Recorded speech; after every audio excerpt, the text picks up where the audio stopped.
truth about your prolonged confusion is that it doesn't feel like chaos. It feels like a strange, quiet comfort, a suspension in a familiar gray where no immediate action is required. You aren't lost. You are waiting for a version of the brutal reality that feels easier to digest, ignoring that the silent power of clarity has already arrived. It sits in the room with you, unblinking and patient. Most people don't lack direction. They lack the stomach for the destination they've already identified. You sit alone, reviewing the same 3 options for the 1000th time, your expression carefully neutral. It is a practiced stillness. You aren't seeking an answer. You are rehearsing a stalemate. Clarity isn't hard to find. It is simply hard to tolerate. And so, you choose the fog. It's safer there. The architecture of your life is often held together by the very things you claim to be looking for a way to escape. We speak of confusion as if it were a fog that descended without our consent, a cognitive failure that leaves us stranded. But when uncertainty is sustained beyond its natural lifespan, it stops being a mental state. It becomes a structural choice. You have made the lists, pros, cons, every angle examined with a surveyor's precision. And each version has reached the same quiet conclusion. Yet, the list is made a 4th time. This is the brutal reality of your paralysis. You aren't seeking an answer you haven't found. You are hiding from one you've already seen. Maintaining this level of uncertainty is not a passive act of helplessness. It is a work of genuine architectural effort. The same intelligence you use to navigate the world is redirected toward keeping one specific problem permanently unsolved. You engage in perpetual research, seeking more opinions after a conclusion has already hardened in your chest. You reframe the same old question with new, sophisticated language, hoping to generate fresh doubt from exhausted information. Each of these behaviors requires energy. It is a sophisticated coping mechanism, misidentified as a lack of clarity. Imagine a dinner table where you are asked directly what you intend to do. There is a long pause.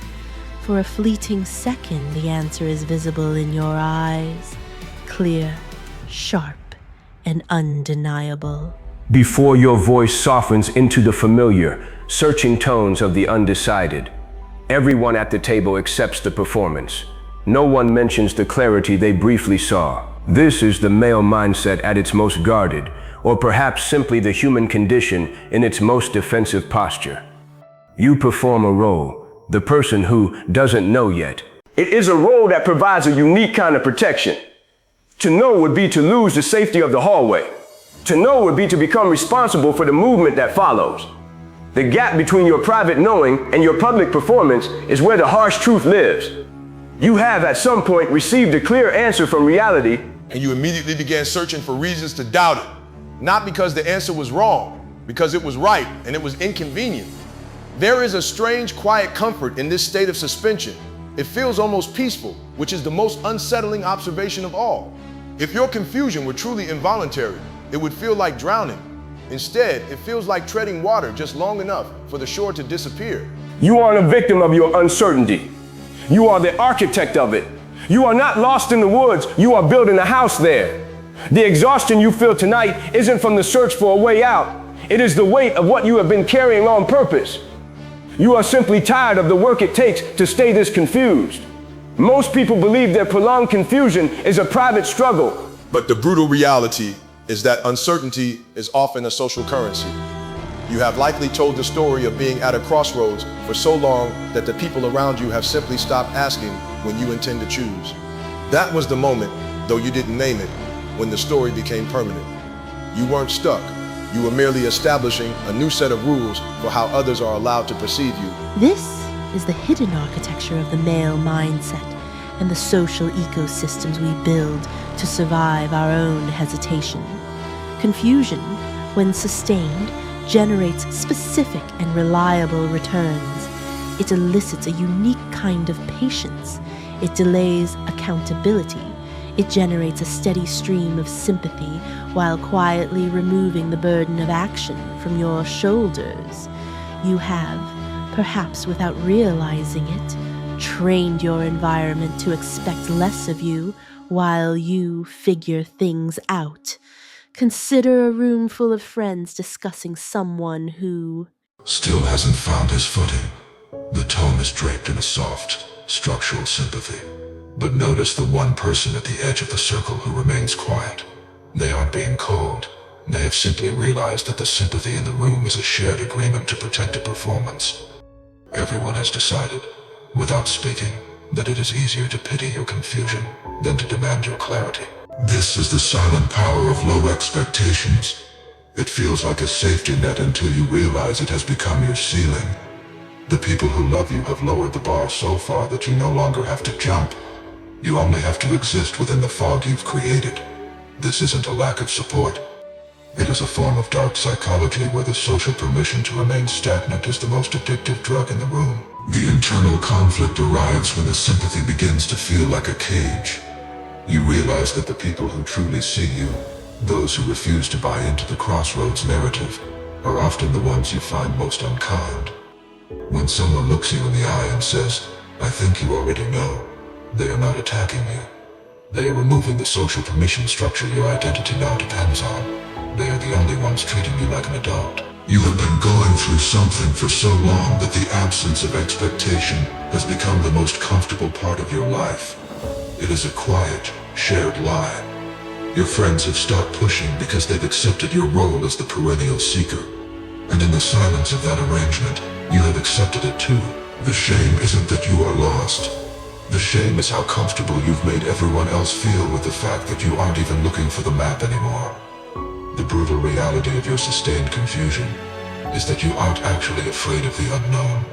You are afraid of what clarity would retroactively confirm about your life.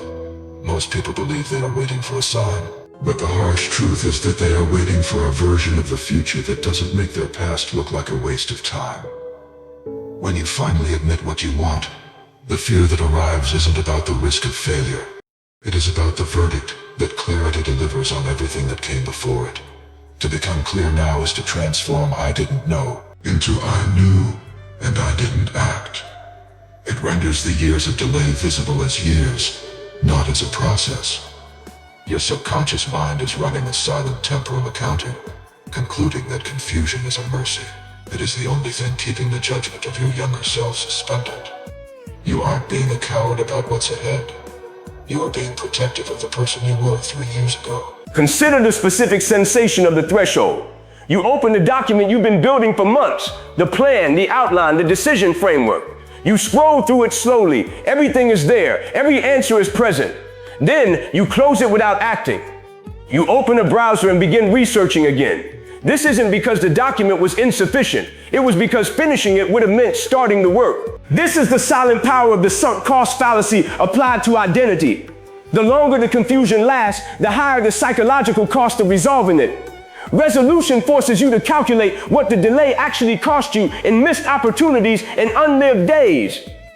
Confusion at this late stage is no longer a search for answers. It is protection from arithmetic. There is a weight to finally seeing clearly that requires a self that could not have existed at the beginning of this fog. Perhaps the delay, as wasteful as it appears, was the only way to develop the capacity to carry the truth once it finally arrived. But that realization doesn't offer comfort.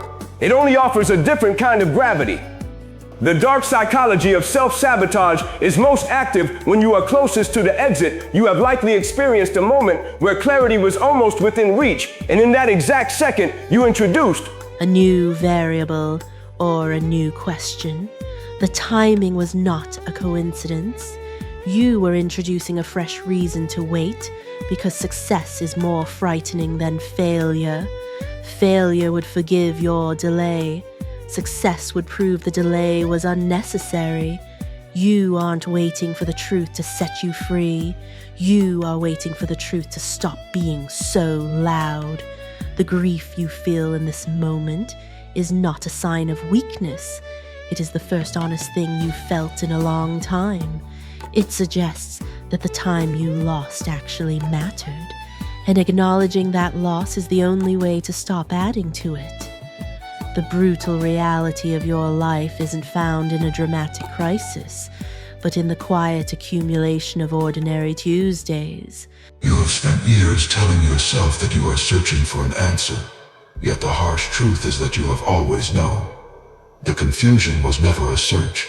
It was a vigil, a long, exhausting watch over a truth you were never willing to bury, but never brave enough to carry. There is a specific psychological consequence to sustained, chosen confusion. Eventually, the architecture of your avoidance simply wears out. It doesn't collapse in a spectacular ruin. It just becomes transparent. In that transparency, you see the answer you've been hiding from.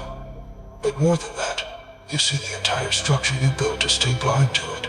The male mindset often prides itself on logic and calculated moves. Yet the greatest self-deception lies in the belief that inaction is a neutral state. But the decisions you didn't make were still made. They were made by time, by the people around you, and by the slow, heavy accumulation of days you spent being unclear.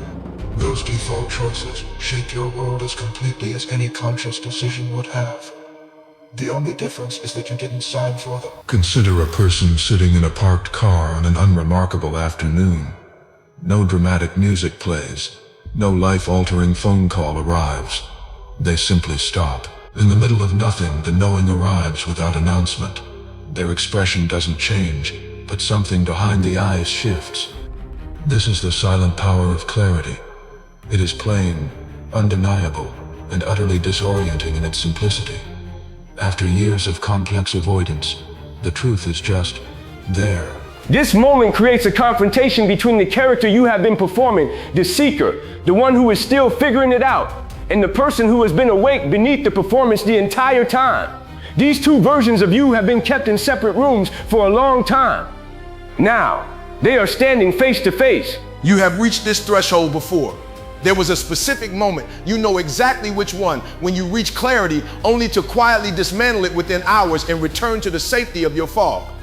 Not because you were wrong, but because the truth didn't change anything and that was too much to bear. The dark psychology of the mind is that once you have seen the architecture of your own avoidance, you can never fully unsee it.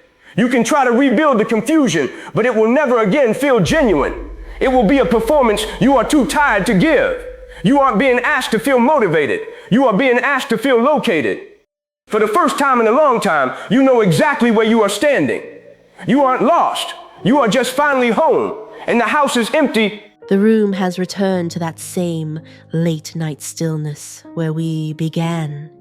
It is the same suspension, the same heavy quiet, but the weight of the air has changed. You have been shown the architecture of your own avoidance, not to tear it down, but to see it clearly for the first time. The brutal reality is that this video didn't provide you with new information. It simply named what was already sitting in the room with you. You've always known. The harsh truth is that clarity has never been absent. It has only been unwelcome. If the performance of your confusion is now visible, the comfort of that fog is gone. You are no longer lost. You are merely choosing to stand still. The door has been left slightly ajar. You can pretend you haven't noticed it.